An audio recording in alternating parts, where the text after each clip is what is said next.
क्या आप जानते हैं कि एक साधारण लड़की ने कैसे इतिहास रच दिया?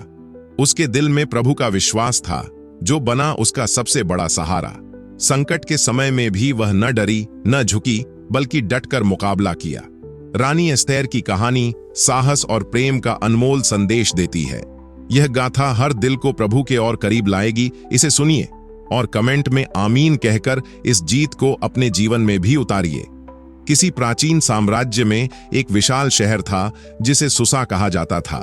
वहां रहती थी रानी एस्थेर, जिसे पहले हदस्सा के नाम से जाना जाता था। वह एक साधारण यहूदी लड़की थी जिसके माता पिता का देहांत हो चुका था। उसका पालन पोषण उसके चचेरे भाई मर्दखाई ने किया, जो एक बुद्धिमान और ईश्वर भक्त व्यक्ति था। सुंदर थी, लेकिन उसकी असली ताकत थी उसका विश्वास और प्रभु के प्रति समर्पण। उसका जीवन बाइबल की पुस्तक एस्थेर से प्रेरित है, जो साहस, विश्वास और प्रभु की योजना की कहानी कहती है। सुसा में राजा अहश्वेरोश का शासन था, जो एक शक्तिशाली और धनवान राजा था। एक दिन उसकी रानी वश्यती ने राजा का आदेश मानने से इनकार कर दिया, जिसके कारण उसे रानी के पद से हटा दिया गया। राजा ने पूरे साम्राज्य में सबसे सुंदर कन्या को अपनी नई रानी बनाने का फैसला किया। मर्दखाई के कहने पर एस्थेर राजमहल में गई और अपनी सादगी, सुंदरता और बुद्धिमानी से राजा का दिल जीत लिया। वह सुसा की नई रानी बन गई, लेकिन एस्थेर ने अपनी यहूदी पहचान को छिपाए रखा, जैसा कि मर्दखाई ने उसे सलाह दी थी। एस्थेर का जीवन अब रानी के रूप में बदल चुका था। वह राजमहल में रहती थी, जहां हर सुख सुविधा थी, लेकिन दिल अभी भी अपने लोगों यहूदियों के लिए धड़कता था। मर्दखाई उसे समय समय पर यहूदी समुदाय की खबरें देता रहता था। एक दिन मर्दखाई ने एस्थेर को एक भयानक समाचार सुनाया। राजा का एक विश्वासपात्र मंत्री हामान यहूदियों को नष्ट करने की साजिश रच रहा था। हामान एक क्रूर और अहंकारी व्यक्ति था, जिसे यहूदी लोग नापसंद थे, खासकर मर्दखाई, जो उसके सामने झुकता नहीं था। हामान ने राजा को भड़काकर एक फरमान जारी करवाया, जिसमें पूरे साम्राज्य के यहूदियों को एक ही दिन में मार डालने का आदेश था। जब मर्दखाई ने यह खबर एस्थेर को दी, तो वह घबरा गई। वह रानी थी, लेकिन राजा के सामने बिना बुलाए जाना मृत्यु को निमंत्रण देने जैसा था। अगर राजा नाराज हो जाता तो उसे मौत की सजा मिल सकती थी। मर्दखाई ने एस्थेर से कहा, शायद तू इसी समय के लिए रानी के पद पर पहुंची है। इन शब्दों ने एस्थेर के मन में एक नया विश्वास जगाया। उसने अपने लोगों के लिए प्रभु से प्रार्थना करने का फैसला किया। उसने मर्दखाई से कहा कि सभी यहूदी 3 दिन तक उपवास करें और प्रभु से प्रार्थना करें। एस्थेर ने भी उपवास किया और प्रभु से शक्ति मांगी। 3 दिन के उपवास और प्रार्थना प्राप्त करने के बाद एस्थेर ने हिम्मत जुटाई। उसने अपने सबसे सुंदर वस्त्र पहने और राजा के दरबार में बिना बुलाए चली गई। यह एक जोखिम भरा कदम था, लेकिन एस्थेर ने प्रभु पर पूरा भरोसा रखा। जब राजा ने उसे देखा तो उसका दिल पिघल गया। उसने अपनी सोने की राजदंड आगे बढ़ाई, जिसका मतलब था कि एस्थेर को स्वीकार किया गया। राजा ने पूछा, रानी एस्थेर, तुम क्या चाहती हो? आधा राज्य भी मांगो तो दूंगा। एस्थेर ने समझदारी से काम लिया। उसने तुरंत हामान की साजिश का जिक्र नहीं किया। इसके बजाय उसने राजा और हामान को एक भोज में आमंत्रित किया।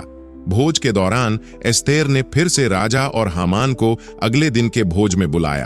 हामान को लगा कि रानी उसका सम्मान कर रही है और वह खुशी से फूला नहीं समाया, लेकिन उसे नहीं पता था कि एस्थेर एक जाल बुन रही थी। दूसरे भोज में एस्थेर ने अपनी यहूदी पहचान राजा के सामने उजागर की।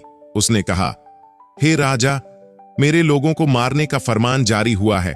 अगर मैं और मेरा समुदाय आपको प्रिय नहीं है तो हमारी जान बख्श दीजिए। राजा हैरान रह गया। उसने पूछा, ऐसा फरमान किसने निकाला? एस्थेर ने हामान की ओर इशारा किया और कहा, यह हामान ही है जो मेरे लोगों का दुश्मन है। राजा क्रोधित हो उठा। उसने तुरंत हामान को सजा देने का आदेश दिया। हामान को उसी फांसी पर लटकाया गया जिसे उसने मर्दखाई के लिए तैयार किया था। एस्थेर की हिम्मत और प्रभु पर विश्वास ने यहूदियों को बचाया। राजा ने एक नया फरमान जारी किया, जिसमें यहूदियों को अपनी रक्षा करने का अधिकार दिया गया। पूरे साम्राज्य में यहूदी समुदाय ने खुशी मनाई। इस घटना को आज भी पुरिम के पर्व के रूप में मनाया जाता है, जो प्रभु की सुरक्षा और एस्थेर के साहस की याद दिलाता है। एस्तेर की कहानी यहीं खत्म नहीं हुई। उसने अपने जीवन में बार बार प्रभु पर भरोसा किया और अपने लोगों के लिए एक मिसाल कायम की। उसका साहस, उसकी बुद्धिमानी और उसका प्रभु के प्रति अटल विश्वास आज भी हर उस व्यक्ति को प्रेरित करता है जो संकट के समय में हिम्मत हारने की कगार पर होता है। सुसा के राजमहल में, जहां सत्ता और वैभव का बोलबाला था, एक साधारण यहूदी लड़की ने अपने विश्वास की ताकत से इतिहास रच दिया। उसने न केवल अपने समुदाय को बचाया, बल्कि यह भी दिखाया कि प्रभु की योजना में हर इंसान का एक खास मकसद होता है। एस्तेर की कहानी हमें सिखाती है कि जब हम प्रभु पर भरोसा करते हैं तो कोई भी संकट हमें हरा नहीं सकता। उसका विश्वास, उसका बलिदान और उसकी जीत आज भी गूंजती है हर उस दिल में जो प्रभु की राह पर चलना चाहता है। रानी एस्तेर की कहानी, जैसा कि आपने देखा, एक ऐसी कहानी है जो विश्वास, साहस और प्रभु की योजना में भरोसे की जीत को दर्शाती है। यह हमें प्रभु यीशु मसीह के मार्ग पर चलने की प्रेरणा देती है। नीचे मैं 10 बिंदुओं में यह बताऊंगा कि एस्तेर की कहानी से हमें क्या सीख मिलती है, जिन्हें हम अपने जीवन में प्रभु यीशु मसीह के द्वारा अपना सकते हैं। 1. प्रभु पर अटल विश्वास रखें। एस्तेर ने हर कदम पर प्रभु पर भरोसा किया, चाहे वह राजमहल में रानी बनना हो या अपने लोगों को बचाने का जोखिम उठाना। प्रभु यीशु मसीह हमें सिखाते हैं कि विश्वास के बिना प्रभु को प्रसन्न करना असंभव है। इब्रानियों 11:6। अपने जीवन में हर परिस्थिति में यीशु पर भरोसा करें। 2. संकट में प्रार्थना की शक्ति। एस्तेर ने उपवास और प्रार्थना के साथ प्रभु से शक्ति मांगी। यीशु ने हमें सिखाया कि प्रार्थना में विश्वास के साथ मांगने से प्रभु सुनता है। मत्ती 7:7। जब जीवन में चुनौतियां आई, प्रार्थना को अपनी ताकत बनाएं। 3. साहस के साथ कदम उठाए।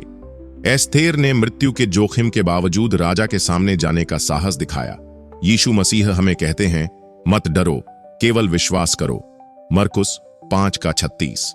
अपने जीवन में सही काम के लिए साहस दिखाए, भले ही डर हो। 4. प्रभु की योजना में भरोसा। मर्दखाई ने कहा कि एस्तेर शायद इसी समय के लिए रानी बनी। यीशु मसीह हमें सिखाते हैं कि प्रभु की योजनाएं हमारे लिए कल्याणकारी हैं।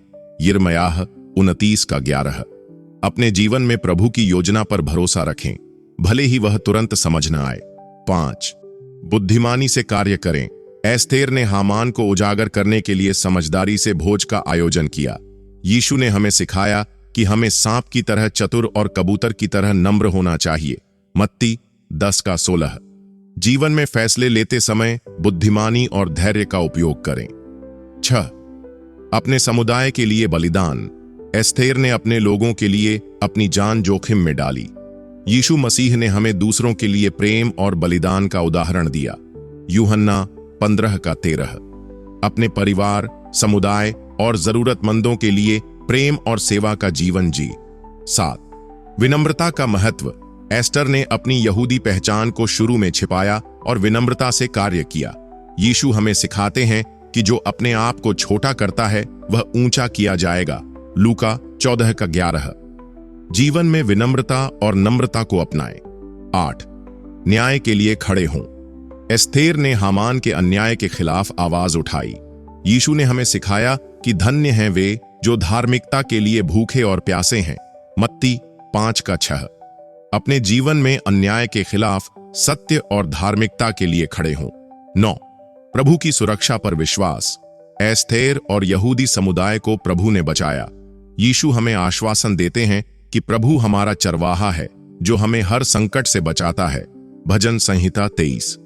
अपने जीवन में प्रभु की सुरक्षा पर भरोसा रखें। 10. आभार और उत्सव। यहूदी समुदाय ने प्रभु की जीत को पुरिम पर्व के रूप में मनाया। यीशु ने हमें सिखाया कि प्रभु के कार्यों के लिए आभार प्रकट करें। 1 थिस्सलुनीकियों 5:18। अपने जीवन में प्रभु के आशीर्वाद के लिए आभार और उत्सव का रवैया अपनाएं। रानी एस्तेर की कहानी हमें प्रभु यीशु मसीह के मार्ग पर चलने की प्रेरणा देती है। आज ही अपने जीवन में इन सीखों को अपनाएं। हर दिन प्रभु के साथ समय बिताएं, प्रार्थना करें, बाइबल पढ़ें और यीशु के प्रेम को दूसरों तक पहुंचाएं। अगर आप प्रभु यीशु के करीब आना चाहते हैं तो अपने नजदीकी मसीही समुदाय से जुड़ें या बाइबल अध्ययन शुरू करें। प्रभु की योजना में आपका भी एक खास मकसद है, उसे खोजें और विश्वास के साथ आगे बढ़ें। अगर यह कहानी आपके दिल को छू गई तो लाइक और सब्सक्राइब करना न भूलना। कमेंट में आमीन लिखकर हमें बताएं कि आपको यह कहानी कैसी लगी। प्रभु का आशीर्वाद आप पर बना रहे।